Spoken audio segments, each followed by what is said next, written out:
Fala povo, beleza? Estamos aqui para mais uma aula, hoje falando de diluição de soluções. Bem, na verdade nessa aula, para falar de diluição, a gente tem que usar todos os conceitos que nós vimos nas aulas anteriores, principalmente as aulas de concentração de soluções, tá? Basicamente o que a gente vai falar aqui agora vale para todos os tipos de concentração. A molar, a comum, o título em massa, o título em volume, fração molar, molaridade, ppm, ppb, não importa, tá? Não importa a unidade que eu uso, a referência que eu uso. Até unidades pouco comuns, por exemplo, colheres por litro, sei lá, vamos dizer assim, isso tudo vale, tá? O que é importante saber primeiro, antes de ir para a parte de cálculo, é saber teoricamente o que é diluição e o que é concentração.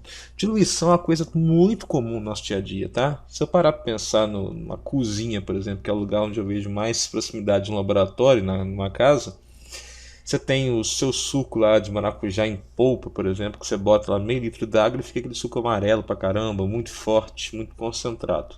Você bota mais meio litro de água, ele fica mais diluído, ele fica mais ralo, que a gente fala, né?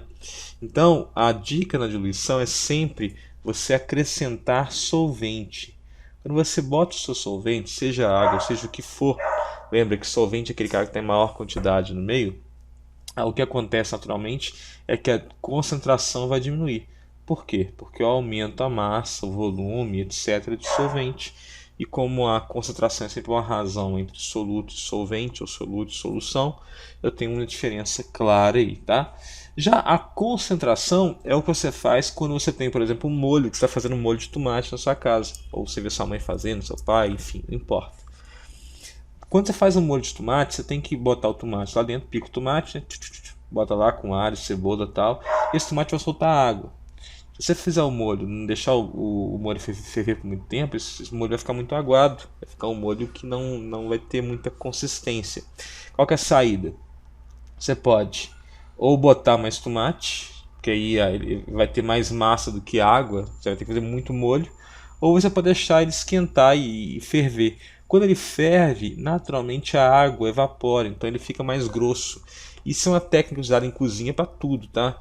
Eu deixo ferver e vai ficando mais grosso meu molho, meu caldo, enfim. É uma saída para concentrar.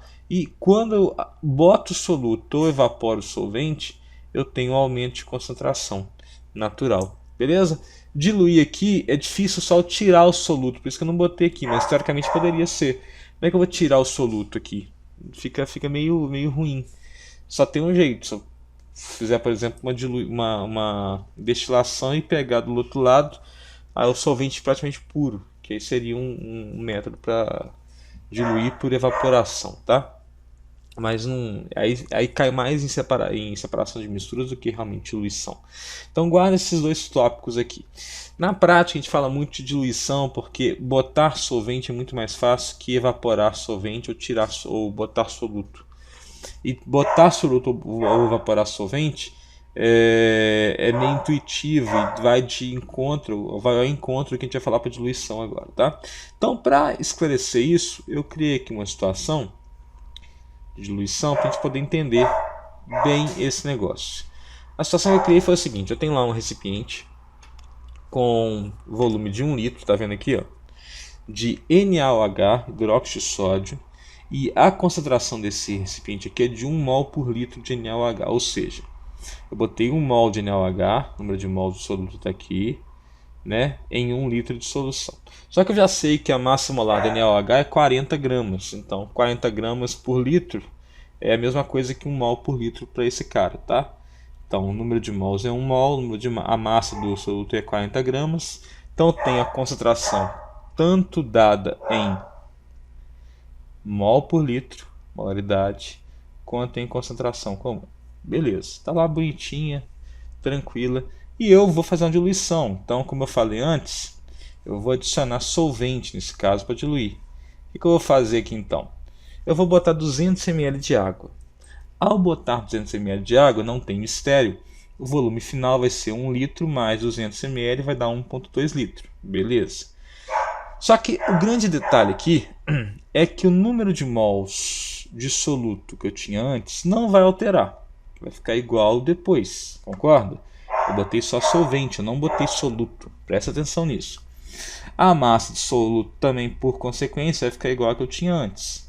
Ou seja, para achar a concentração final depois, a saída principal aqui é saber ou lembrar que numa diluição sempre o número de mols de soluto antes é igual ao número de mols de soluto depois. Ou, se você quiser colocar também assim, a massa de soluto antes é igual a massa de soluto depois. Por isso que eu deixei dos dois jeitos. Deixei a massa e o número de mols para você poder realmente identificar isso. Bom, isso que eu coloquei aqui então, pessoal, é a condição da diluição. Ou seja, na diluição o soluto não muda de quantidade antes e depois, ele fica em quantidade igual. Tá, aí você fala assim, beleza, entendi muito bem, tá claro para mim, mas o que eu faço com isso então agora? Bom, o que eu faço com isso agora é a grande pergunta. Eu vou fazer algumas projeções aqui. Eu vou usar para isso, de um lado, colocar aqui, usando molaridade, então usando mol, e do outro lado vou fazer usando massa, que é o famoso M, tá? Como é que a gente vai fazer isso aqui então, pessoal? Olha só, eu vou partir desse ponto aqui para poder fazer com vocês essa extrapolação aqui. O número de mols então é igual antes e depois, né? Eu vou partir desse pressuposto. O número de mols antes é igual ao número de mols depois. Só que como é que eu posso escrever número de mols levando em consideração os dados que eu tenho aqui, que é volume e número de volume e concentração, tá? É simples, meu camarada. Eu não sei que a concentração molar é o número de mols do soluto sobre solvente, então eu vou simplesmente trocar. Então eu vou colocar aqui, ó, como concentração molar é igual número de mols sobre volume, eu vou ter que o número de mols do soluto vai ser igual a concentração molar vezes volume. Opa, agora sim eu senti firmeza. Por quê? Com isso aqui agora eu tenho a saída que eu precisava. Eu vou substituir isso aqui nessa fórmula de antes e vou ter o seguinte. Ó. Se o número de mols de soluto antes é N1A, posso escrever como sendo agora concentração antes vezes volume antes. E para o número de mols depois, vou colocar como sendo concentração molar depois vezes volume depois. Beleza. O que acontece com isso aqui então? Essa aqui é a famosa fórmula de diluição que o pessoal tanto fala. Então vou colocar em prática agora. Vou pegar os valores que eu tenho aqui, ó. Eu tinha 1 mol por litro e 1 litro, beleza? Antes. Então vou botar aqui, ó. Então, 1 mol por litro vezes 1 litro. E a concentração depois é de, não sei, e o volume é de 1,2 litros. Então vou botar aqui, ó. Concentração depois é o que eu quero saber e o volume é de 1,2 litros. Repara que eu vou cortar litro com litro e vai sobrar somente a concentração depois. Então a concentração depois vai ser o que, ó? Aqui é 1 vezes 1, né? Então aqui vai ser então MD fica aqui, passa 1,2 dividindo, MD vai ser igual a 1 sobre 1,2, o que dá 0,83 mol por litro, fazendo já tudo certinho. Então, isso aqui é a resposta que eu tenho para a concentração depois. Realmente, a concentração depois é menor, tá? Você fala assim, pô, beleza, Eduardo, mas isso dá certo também para a massa? Vou te falar que dá, pelo mesmo motivo, usando a mesma regra. A massa antes e depois é igual. Então, eu posso falar que a massa de soluto antes é igual a massa do soluto depois. Pô, beleza. O que eu faço a partir disso então? Bom, como eu sei que a concentração comum ela é igual a massa do soluto sobre volume, eu posso ter que a massa do soluto é igual a concentração comum vezes volume. Pô, beleza. Você vê que é igualzinho o caso de antes. E como eu falei, pode ser feito para qualquer unidade de concentração, tá? Das mais usuais até as mais raras. Então você vai ficar assim, ó. A massa do soluto antes vai ser igual a concentração antes vezes volume antes. E depois vai ficar a concentração depois vezes volume depois. Pô, beleza. Isso aqui é famoso já pra gente. Vou só botar os valores agora. Eu tinha 40 gramas antes em 1 litro.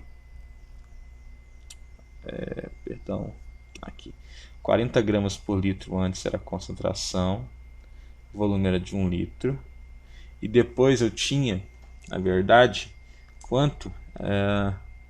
Concentração depois, eu quero saber, na verdade, desculpa. E o volume depois era de 1,2 litros. Repara só que lindo, eu vou cortar. Vai ficar 40 de um lado e 1,2 do outro. Eu passo 1,2 dividindo, de modo que eu ache 33,33, dá uma dízima aqui, tá? Gramas por litro. Olha que legal. Achei tanto numa unidade quanto na outra. E aí, você vai ver que em geral nos livros eles trazem o seguinte. Eles trazem lá assim que a diluição é a concentração antes CV. E aí você pode deixar isso de maneira geral, tá? Que é a dica que eu dou para todos os meus alunos, na verdade. Pegar essa fórmula e colocar, e colocar de um jeito mais claro. Sempre vai ser então, para você deixar bem guardado na sua memória, vai ser a concentração, não importa qual seja, antes vezes o volume antes é igual a concentração depois, não importa qual seja a unidade, vezes o volume depois. Você deixa um modelo só de equação gravado. Então, essa aqui, na verdade, é um tipo dessa, e essa aqui também é um tipo dessa aqui, que é universal. Qualquer unidade de concentração antes ou depois vale nesse caso, tá? Até naquelas situações em que eu não tenho propriamente uma diluição, tá? E que eu tenho, na verdade, outro tipo de valor pela massa de um composto que vai reagir, ou coisa do tipo, que a gente vai ver mais para frente, tá? Mas essa formulinha do CV, ela é muito útil e vale muito para os casos de diluição, tá, pessoal? Então, ó, dessa forma eu consegui matar de cara aqui qual seria o valor das concentrações finais nesse caso do NaOH que eu dei para vocês aqui, e ficou bem tranquilo de poder entender, tá? Então, ó, tá bem explicadinho o raciocínio aqui, vê com calma, e no nossa lista de exercícios que a gente resolveu, até alguns na aula ao vivo, né? Só poder verificar que tem muita coisa que dá para ser explorada dentro desse conteúdo. Então dá uma olhada com mais calma, e qualquer dúvida é só mandar o seu e-mail, WhatsApp ou mensagem no Facebook, que a gente tira a dúvida para já. Tranquilo? Próxima aula a gente vai falar um pouquinho de mistura de soluções que não reagem entre si, tá? E depois de soluções que reagem entre si. Grande abraço e até a próxima. Valeu!